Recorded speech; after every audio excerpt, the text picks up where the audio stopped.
Bienvenidos a Economía en Breve número 183, retomando luego de una semana de pausa los comentarios de lo más relevante de la marcha de la economía. Yo soy Mario Correa y antes de comenzar quiero agradecer a todas las personas que preguntaron por qué no había salido el programa, anticipé que iba a estar de vacaciones, y por sus amables comentarios.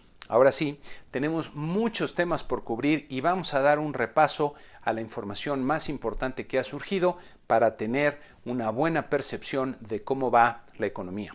Como vamos a ver, los indicadores de los meses de abril y mayo muestran en lo general niveles dramáticos y sin precedente, revelando la magnitud de la disrupción que generaron las medidas para tratar de contener el contagio de COVID-19. Los indicadores de junio y julio, en cambio, comienzan a mostrar lo que podríamos considerar una mejoría con la reapertura de diversas actividades, lo que a su vez sugiere que ya tocamos fondo, que ya pasó lo peor y ahora comienza la recuperación. Pero el primer mensaje que quiero dejarles es que la emergencia económica no ha terminado y no hay que confiarse, ya que estamos ante la recesión más profunda que se ha experimentado en casi un siglo, la más severa para nuestra generación, y aún nos falta un camino largo, difícil y lleno de riesgos, por lo que habrá que poner mucha atención y sobre todo hacer equipo. Como podemos ver en esta gráfica de la Universidad Johns Hopkins, el contagio sigue creciendo de forma acelerada, superando ya los 19.6 millones de personas contagiadas a este domingo en el mundo, con más de 727,000 decesos y con México destacando tristemente entre los primeros países en ambos rubros y ya con más de 52,000 muertos en el tercer lugar de fallecimientos. Pasando a los números de México, el Producto Interno Bruto se desplomó 18.9% en el segundo trimestre respecto al mismo trimestre del año anterior, como pueden ver aquí en las barritas. El PIB es la suma de todos los bienes y servicios que se producen en el país, por lo que una caída de esta magnitud es dramática, ya que habrá menos bienes y servicios para una población que no deja de crecer. En sus principales componentes, el PIB de la industria se desplomó 26% real anual aquí en la línea azul, mientras que los servicios en la línea verde se contrajeron 15.6%, en todos estos casos inéditos. Aquí pueden ver la magnitud sin precedente de la caída del segundo trimestre del año, superando por casi el doble a las peores caídas de las recesiones anteriores. En la más reciente encuesta levantada por Banco de México entre los economistas del sector privado, cuyos resultados se resumen en este cuadrito, puede verse un nuevo deterioro en el pronóstico promedio para el crecimiento del PIB que llega a menos 10%. Un deterioro más moderado, pero deterioro al fin en la pérdida de empleos prevista para el año. Para el 2021, en cambio, se observa una mejoría en ambos casos, pero hay que notar que es sobre una menor tasa de comparación, una menor base de comparación. En esta gráfica podemos ver cómo ha evolucionado el nivel de la producción, pero en pesos constantes del 2013 para hacer un lado el efecto de la inflación. La barrita morada corresponde a la caída de 10% de la encuesta de Banco de México, y si incorporamos el crecimiento del promedio de los economistas privados a la gráfica, podemos ver que nos vamos a tardar 5 años más para regresar al punto de partida y recuperar el nivel que habíamos alcanzado en el 2019. De ese tamaño es el impacto. Regresando a los resultados de la encuesta, la inflación prevista para este año, tanto la general como la subyacente, aumentaron de forma bastante significativa luego de las sorpresas al alza que nos ha dado la inflación en los últimos meses, aunque permanecen todavía dentro del intervalo aceptable. El resto de las variables presenta movimientos relativamente pequeños.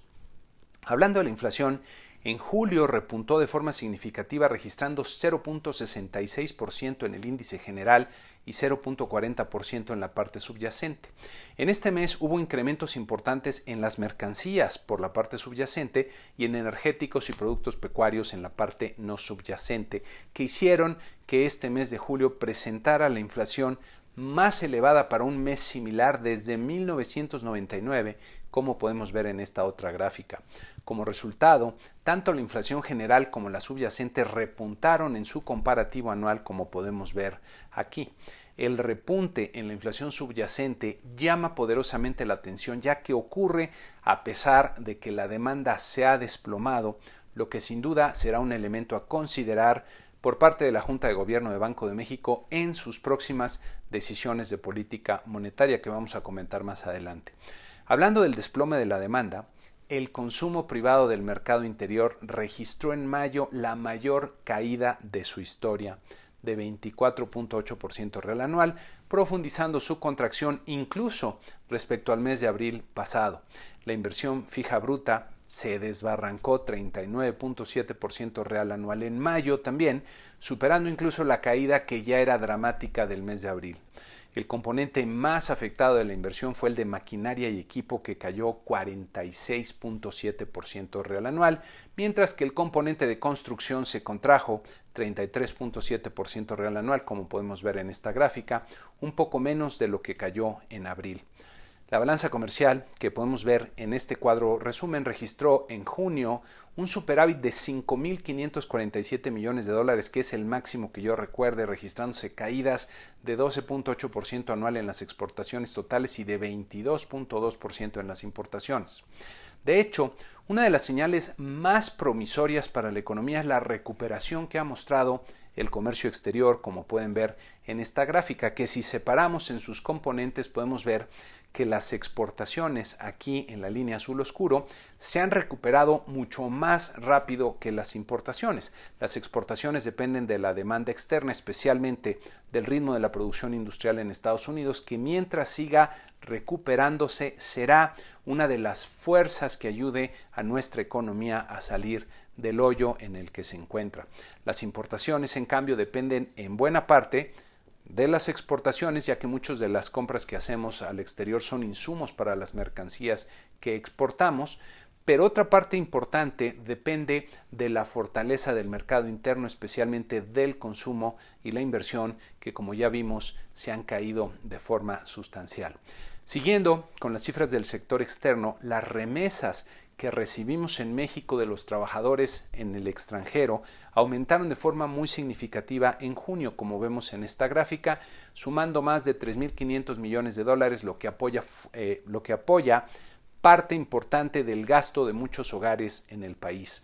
La industria automotriz presentó señales alentadoras en el mes de julio, con la producción creciendo ya a una tasa positiva de 0.7%, que no se alcanza a ver aquí por la escala de la gráfica, que tuvo que ampliarse para mostrar las notables contracciones de abril y de mayo, donde prácticamente se detuvo la producción. Las exportaciones también recuperaron terreno de forma importante, como vemos en la línea azul oscuro de esta gráfica. Por cierto, buena parte del análisis económico consiste en ver los cambios en el margen de alguna variable para tratar de entender su comportamiento, para lo que suele ser muy útil observar los cambios porcentuales respecto a algún periodo en particular. Cuando enfrentamos vaivenes tan pronunciados como los que hemos visto en esta crisis, resulta útil regresar a observar los niveles de las variables para tener una mejor lectura. En esta gráfica pueden ver la producción de la industria automotriz en número de unidades y cómo, luego de las caídas de abril y mayo, ya para julio se está regresando a niveles más parecidos a lo que se producía antes de la disrupción provocada por el COVID-19. Algo parecido ocurre con las exportaciones, que podemos ver aquí en esta otra gráfica. Las ventas internas, en cambio, siguen bastante alejadas de los niveles prepandemia, con una recuperación muy gradual, como podemos ver aquí. Las cifras de actividad bancaria mostraron una desaceleración importante en el mes de junio, tanto en la captación como en el financiamiento. La tasa de desocupación a nivel nacional repuntó como no se había visto en muchos años, y de alguna forma era de esperarse, de 4.2% en mayo a 5.5% en junio, siendo la más alta desde julio del 2014. En alguna otra ocasión comentaremos más a detalle la dramática situación que vive el mercado laboral en México y que no se refleja, creo yo, a cabalidad en este solo indicador. Por cierto, les recuerdo que si el programa les gusta y les parece útil, además de darle like y suscribirse en YouTube, por favor, compártanlo entre aquellos a los cuales también les puede resultar de utilidad, y si ponen o me envían un comentario sobre lo que les gustó o algunas sugerencias, me ayudarán a mejorar el programa. Un conjunto de cifras que merece especial atención son los correspondientes a las finanzas públicas. Y en este cuadro resumen puede verse los resultados del mes de junio, comenzando por el lado de los ingresos, donde pueden ver caídas estrepitosas en el mes, destacando los ingresos tributarios, como era de esperarse. También destaca un fuerte incremento en los ingresos no tributarios, que se explica sobre todo por la utilización de los recursos que había en diversos fideicomisos que eran para fines específicos. En los gastos se observan reducciones en algunos renglones, pero llama la atención el crecimiento reportado de 16% en la inversión física, que usualmente debería ser obra pública, pero que de acuerdo a lo trascendido en algunos medios está inflado por la contabilización del programa de créditos a la palabra dentro de este renglón. Del documento de Hacienda destacó el cambio que hicieron en sus estimaciones para el 2020 de los resultados fundamentales de las finanzas públicas. La meta de superávit primario, que era de 0.7% del PIB, se cambió a un déficit de 0.6% del PIB. El superávit primario es la diferencia que hay entre los ingresos y los gastos sin considerar el servicio financiero de la deuda y se considera una de las medidas más representativas del grado de disciplina que mantienen las finanzas públicas, que como vemos se está relajando. Los RFSPs, requerimientos financieros del sector público, son la medida más amplia del déficit fiscal que Hacienda señala cambió de un objetivo de 2.6% del PIB a 5.4% del PIB, como podemos ver en esta gráfica, en otra señal de deterioro de la posición fiscal. Por último, aquí podemos ver el incremento que se da en la deuda pública como proporción del PIB, que originalmente se anticipaba en 45.6%, pero brinca ahora a 54.8% del PIB. Este brinco contrasta con lo que se ha señalado insistentemente, que no se va a recurrir al endeudamiento, pero como vemos en este otro cuadro del mismo reporte que presenta la deuda externa, se puede ver un endeudamiento neto de prácticamente 15,000 millones de dólares. El problema es que el deterioro de las finanzas públicas muy probablemente continuará y aumentando la probabilidad de una nueva baja en la calificación de la deuda soberana. Malos resultados, creo yo, los que estamos viendo. Pemex presentó sus resultados financieros del segundo trimestre con este cuadro resumen extraído de su reporte, que sigue siendo muy negativo. Es cierto que la pérdida neta se redujo considerablemente, pero el rendimiento bruto bajó, el rendimiento de operación fue negativo y a pesar de estar pagando sensiblemente menos impuestos y de que tuvieron una utilidad cambiaria importante en el trimestre, siguen perdiendo dinero y destruyendo valor. Aquí podemos ver el estado de resultados, recortando algunos renglones menos trascendentes por cuestión de espacio, donde vemos que la pérdida integral total, que incluye las pérdidas actuariales de los beneficios a los trabajadores, fue de 238.6 miles de millones de pesos, equivalente a 10.4 miles de millones de dólares. En el balance, que también está recortado, vemos una historia muy lamentable, ya que la empresa tiene menos activos, más pasivos y un patrimonio sensiblemente más negativo. Estas cifras nos indican que lejos de ser una palanca para el desarrollo del país, esta empresa pues es un lastre cada vez más pesado para la economía y el bienestar de México, y urge un cambio radical en la estrategia de la empresa en lo particular y del sector energético en lo general. Ya vimos que las expectativas vigentes del mercado implican pues un sexenio perdido en términos de producción. Para acelerar el crecimiento se requiere de un cambio sustancial en la estrategia de desarrollo y el sector energético es uno de los que mayor potencial puede detonar. Hace poco escuchaba un video de un importante economista, Jeffrey Sachs, que por cierto es muy comprometido con las políticas para sacar a los países de las condiciones del subdesarrollo, y señalaba lo siguiente. Él decía que México no necesitaba un Pemex, necesitaba un SolarMex para aprovechar la abundancia de esta energía y detonar el desarrollo del país y al mismo tiempo contribuir a mantener un planeta más limpio y menos contaminado. Habría que empezar a atender este tipo de mensajes. Pasando rápidamente a Estados Unidos, el PIB tuvo una dramática contracción de más de 30% anualizado en el segundo trimestre, como podemos ver aquí. En este cuadrito pueden ver los principales componentes del PIB con caídas estrepitosas en consumo personal y en la inversión privada y las exportaciones. Desde luego, eran caídas que ya estaban en gran medida anticipadas. En el dato más relevante de la semana pasada, el reporte de empleo presentó resultados mejores a lo esperado. La tasa de desempleo se redujo de 11.1 a 10.2% en julio, quedando por debajo del 10.5% esperado por el mercado. Y aquí podemos ver en esta gráfica su comportamiento. Todavía muy por arriba, por cierto, de los niveles que podrían considerarse aceptables. Las nóminas no agrícolas se incrementaron en 1.8 millones durante julio, continuando con su recuperación. Pero como podemos ver en esta otra gráfica, donde está el nivel total de empleo en Estados Unidos, está todavía lejos de los niveles previos a la crisis. Los mercados accionarios tuvieron una buena semana con nuestro promedio simple de 10 mercados que ven aquí, ganando 2.4%.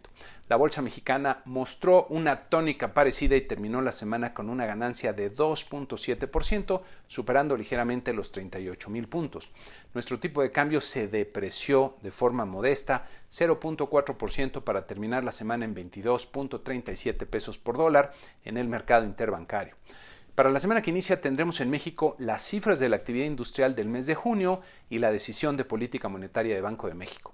La mayoría de los analistas del mercado anticipa una reducción de 50 puntos base en la tasa de interés de referencia, pero también es probable que el recorte sea de solo 25 puntos base, ya que la inflación ha venido subiendo a pesar de que la demanda se ha desplomado y a pesar de que hay un comportamiento bastante heterogéneo en los precios.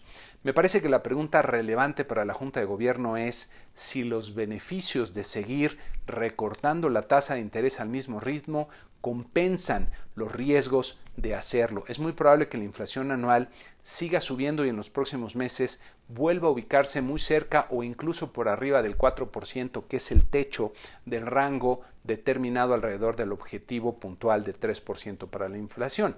El propio Banco de México ha señalado que el alivio que puede proveer a las empresas y la economía con sus recortes a la tasa de interés de referencia es muy limitado. Dado el riesgo que representa una inflación persistente y el mandato único de estabilidad de precios que tiene nuestro Banco Central, la Junta bien podría inclinarse por una mayor prudencia y limitar la baja en su tasa de referencia para abrir una pausa y ver cómo evoluciona la inflación antes de volver a realizar algún otro cambio.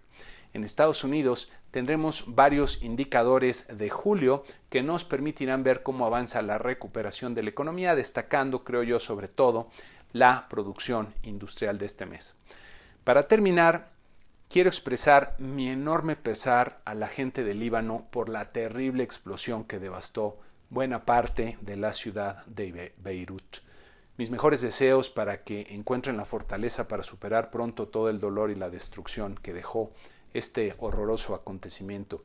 Ojalá también que en el resto del mundo aprendamos las lecciones que haya que aprender para que este tipo de siniestros no vuelva a ocurrir en alguna otra parte. Seguramente hubo una gran cadena de eventos que se combinaron para el desastre y parece evidente la negligencia humana como uno de los elementos que estuvo presentes. Aunque es sumamente complejo, hay que aspirar a construir sistemas, procedimientos e instituciones que reduzcan sustancialmente el error humano involuntario o premeditado. Ojalá que las enseñanzas que arroje esta tragedia sirvan para incorporarlas en el resto del mundo y evitar que otra catástrofe similar ocurra.